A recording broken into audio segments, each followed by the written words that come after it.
Good morning everyone. Class 10 में हिंदी विषय में आज हम सभी लोग सबसे पहले हिंदी व्याकरण पे चर्चा करेंगे। तो आइए, आप सभी लोगों का हिंदी के इस क्लास में स्वागत है, अभिनंदन है। आइए हम लोग हिंदी के व्याकरण विभाग में व्यवहारिक व्याकरण पे चर्चा करेंगे, जिसमें पहला हमारा चैप्टर है शब्द और पद में अंतर तथा पदबंध। तो आइए शब्द और पद के बारे में चर्चा करते हैं।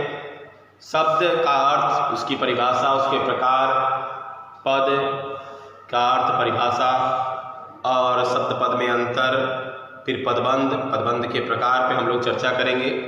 आइए प्रारंभ करते हैं शब्द के अर्थ से। शब्द क्या है उसके बारे में चर्चा करते हैं व्यवहारिक व्याकरण में। शब्द के प्रति शब्द किसे कहते हैं, कैसे इसका निर्माण होता है, तो इसकी परिभाषा हम लोग समझ लेते हैं। एक से अधिक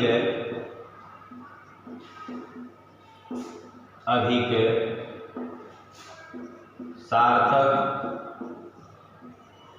वर्ण समूहों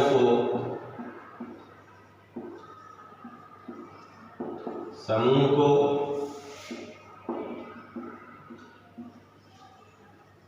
शब्द कहते हैं। जैसे राम, मोहन, श्याम,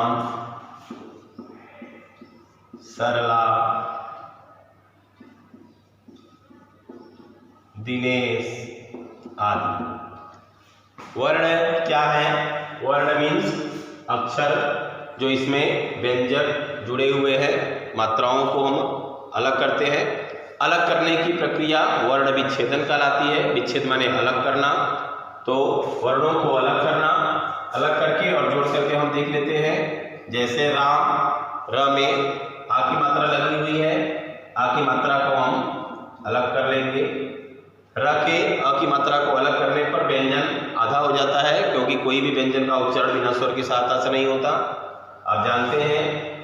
तो म में ह्रस्व अस्वर लगा होता है। उसी प्रकार से मोहन में ओ की मात्रा लगी हुई है, ह में अह्रस्व लगा हुआ है, न में अह्रस्व लगा हुआ है। उसी प्रकार श्याम, श्याम आधा है, तो हम इसे ह्रस्व के माध्यम से दिखा सकते हैं।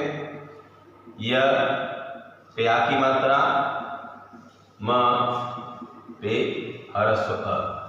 उसी प्रकार से सरला, स अ र अ ल आ, सरला हो गया। उसी प्रकार से द पे छोटा ही लगा हुआ है, तो मात्रा को हम अलग कर लेंगे, छोटी की मात्रा लगा देंगे। न, ए,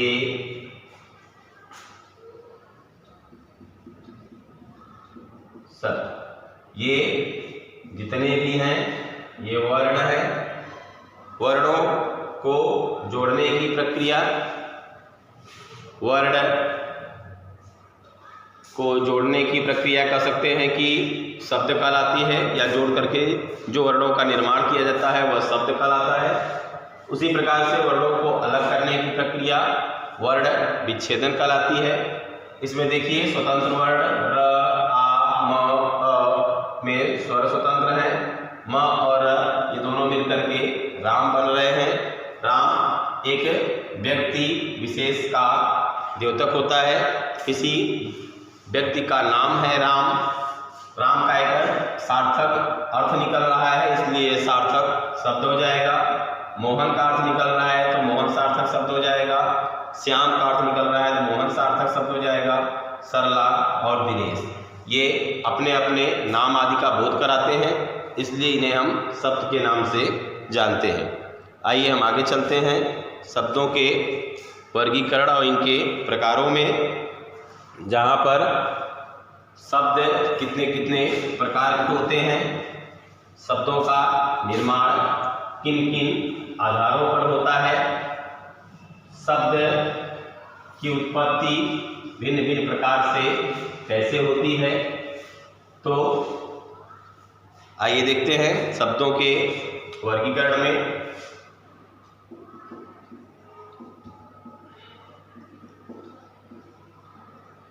शब्दों का वर्गीकरण या उसकी उत्पत्ति का आधार।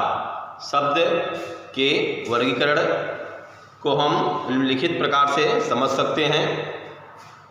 शब्दों का वर्गीकरण, शब्दों का वर्गीकरण या निर्माण निम्नलिखित 4 प्रकारों से होता है।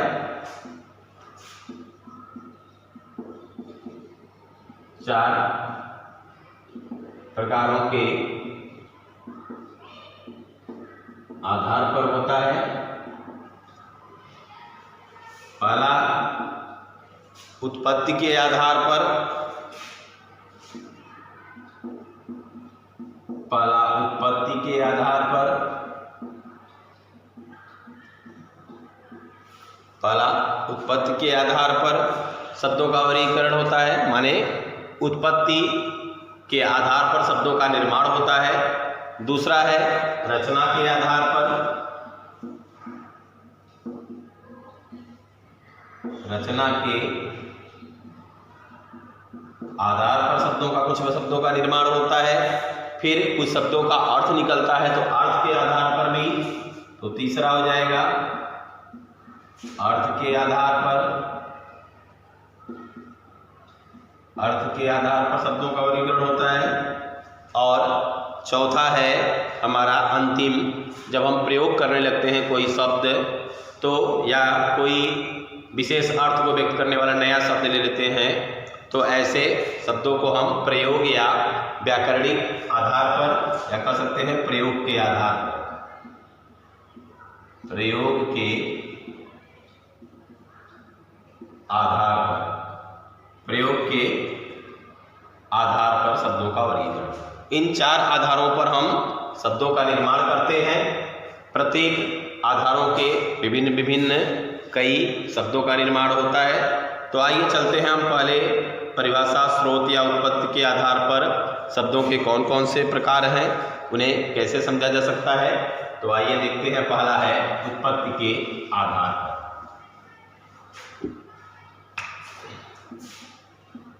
उत्पत्ति के आधार पर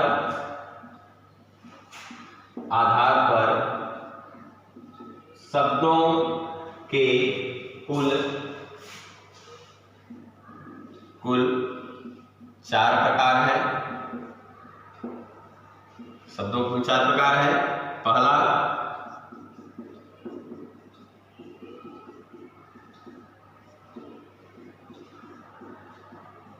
पहला क्या है? तत्सम शब्द आपने सुना होगा, तत्सम शब्द। दूसरा है तद्भव शब्द। तीसरा है देशज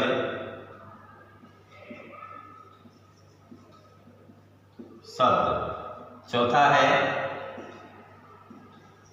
विदेशज शब्द।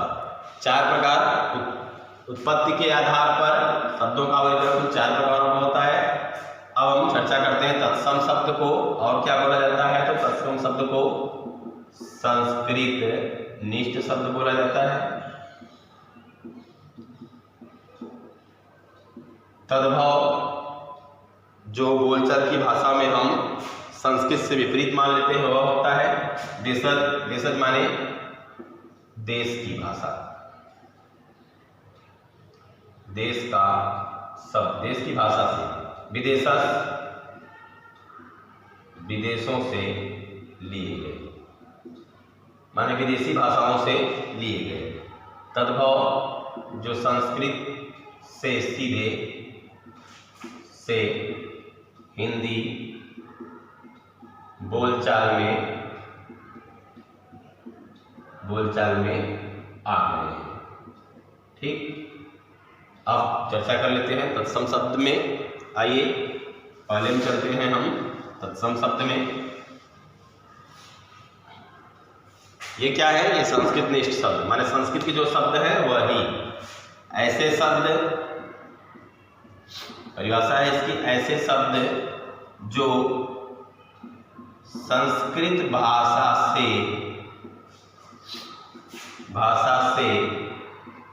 ज्यों के त्यों हमारे हिंदी बोलचाल में आ गए हैं। ऐसे शब्द आ गए हैं, तत्सम शब्द कहलाते हैं। तो जैसे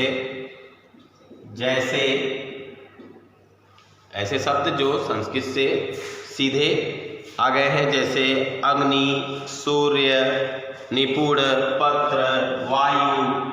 जैसे अग्नि, जैसे सूर्य, जैसे निपुण, जैसे वायु आदि। ऐसे शब्द जो संस्कृत से सीधे आ गए हैं वह शब्द हमें तत्सम शब्द के रूप में जाने जाते हैं।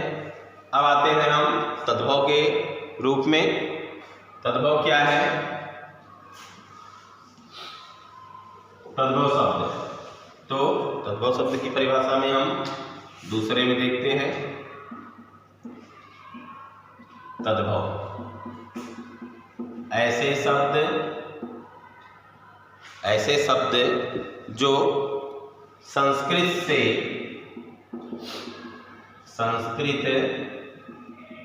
शब्द होते हुए भी कुछ परिवर्तन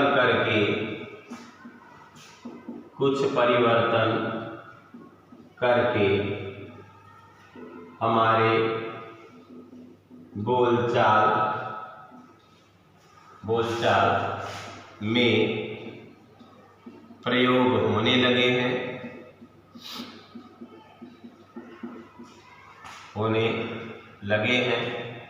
उन्हें तद्भव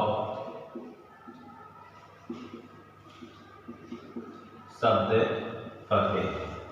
जैसे संस्कृत में क्या था? जैसे दुग्ध था तो इसमें तद्भव में हो जाएगा दूध। जैसे पान का हो जाएगा पीना। जैसे सूर्य का हो जाएगा सूरज। निपुण का हो जाएगा चालान। जैसे रात्रि का हो जाएगा रात। प्रातः का हो जाएगा सुबह आदि। ऐसे शब्द तद्भव कहलाते हैं। आइए तीसरे में चलते हैं देशज शब्द में।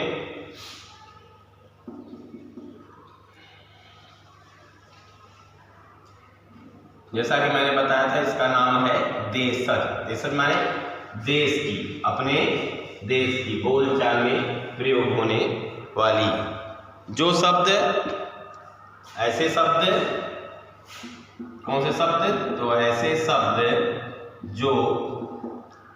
ऐसे शब्द जो साधारण बोलचाल की भाषा में, साधारण बोलचाल जो हम बोलते हैं, साधारण बोलचाल की भाषा में, साधारण बोलचाल की भाषा में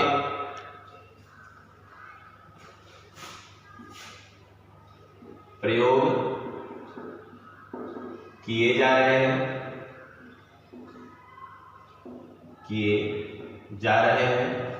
जिनका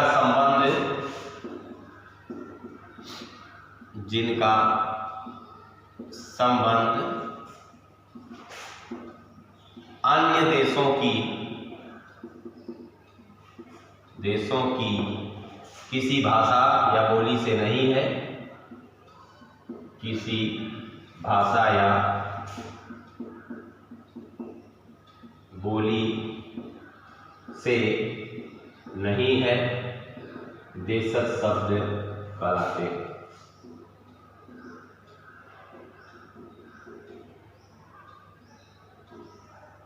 देशज शब्द कहलाते हैं। जैसे एक आप उदाहरण देख लेते हैं, जैसे जूता, लड़का, डिबिया आदि। ये सब जो हम स्वयं अपनी बोलचाल की भाषा में अपने देश में वस्तुओं को देख करके प्रयोग में लाते हैं, वस्तुओं को देख करके समझते हैं और अपने अनुसार उनको नए शब्द दे देते हैं। ये हमारे देश की भाषा, देश की बोली से उत्पन्न होते हैं, वह देशज कहलाते हैं। आइए अगले में चलते हैं। फिर विदेशज भाषा, जैसा कि आप सबको समझ रहे हैं, विदेशज भाषा। तो चौथा आते हैं विदेशज भाषा। विदेशज भाषा क्या है? वह भाषा जो विदेशों की भाषा या बोलियों में थी और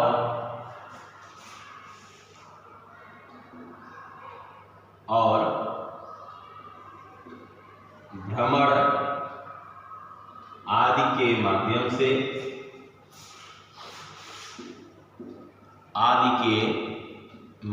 से हमारी बोलचाल में आकर हमारे बीच बोली जाने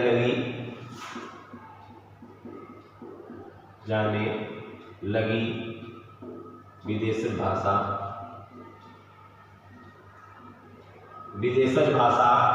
कहलाती है।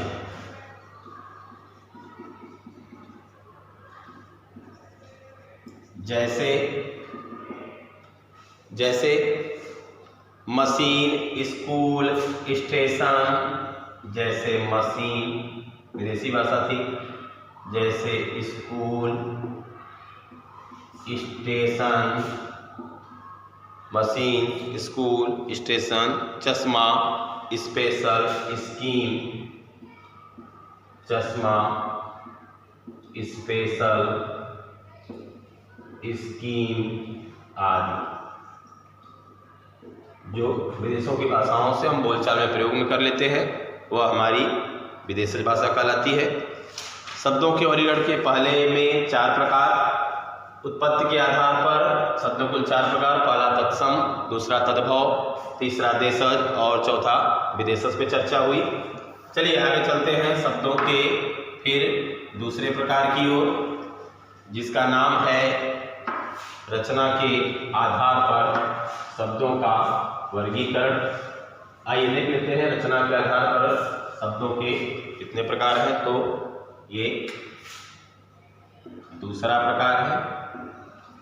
कौन सा? रचना के आधार पर। रचना के आधार पर शब्दों के प्रकार। रचना के आधार पर शब्दों के प्रकार। रचना के आधार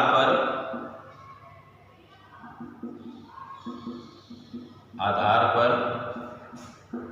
शब्दों के कुल 3 प्रकार हैं।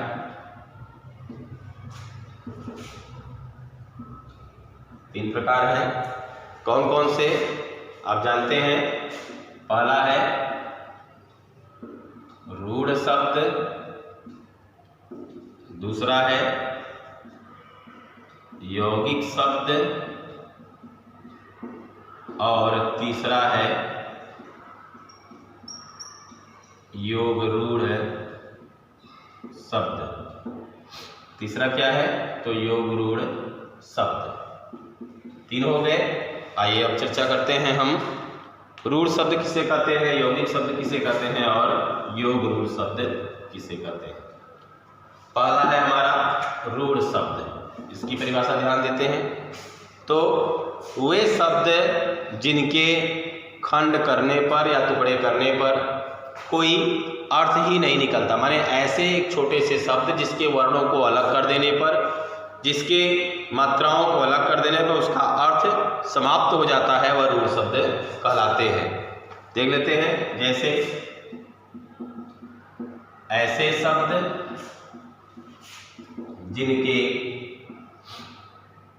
जिनके टुकड़े करने पर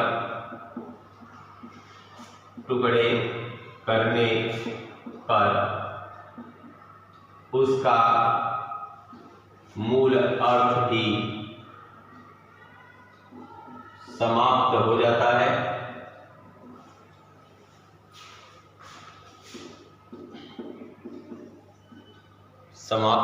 हो जाता है, रूढ़ शब्द कहलाते हैं। जैसे आइए उदाहरण को भी हम देख लेते हैं। जैसे हम कह सकते हैं कपड़ा, रोटी, मकान, जल,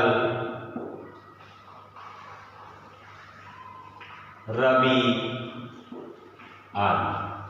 देखिए यहाँ पे उदाहरण है पहला कपड़ा। स्पष्ट कर लेते हैं, जिस शब्द के टुकड़े किए जाने पर उसका मूल अर्थ समाप्त हो जाए। जैसे कपड़ा, कपड़ा में अगर हम सब वर्णों को अलग कर दें, टुकड़े कर दें, तो क्या हो जाएगा? कप या ड़ा, या क या पड़ा। देखिए ये चार शब्द बन रहे हैं।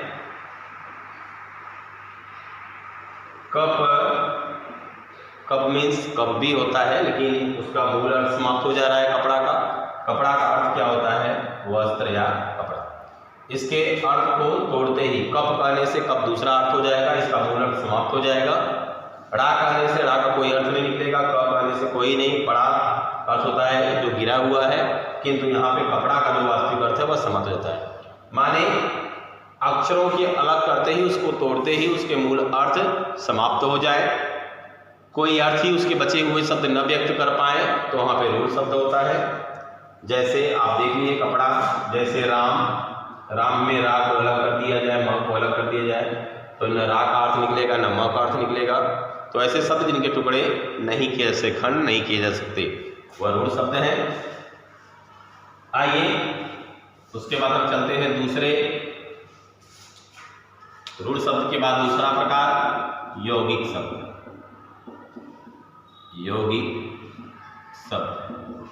यौगिक शब्द किसे कहते हैं? तो ऐसे शब्द क्या कर सकते हैं? ऐसे शब्द जो दो या दो से अधिक शब्दों से बने होते हैं। ऐसे शब्द जो क्या हो सकता है? जो जिनके टुकड़े किए जा सकते हैं, कहने का मतलब ऐसे शब्द जो जिनको अलग अलग किया जा सकता है। ऐसे शब्द जो दो या दो से अधिक शब्दों के मेल से बने होते हैं, जिनके टुकड़े किए जाने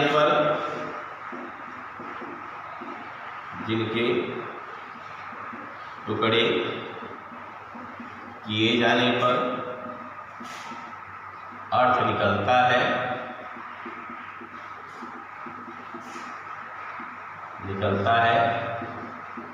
यौगिक शब्द कहलाते हैं।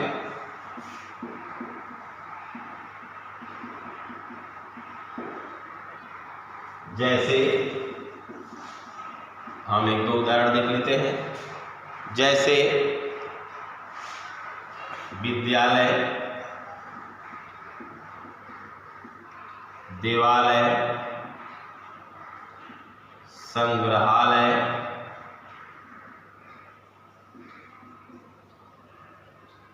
भोजनालय,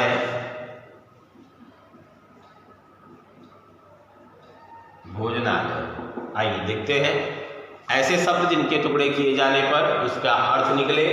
क्या हो जाएगा विद्यालय में? विद्यालय का हो जाएगा विद्यालय, देवालय का हो जाएगा देव आलय,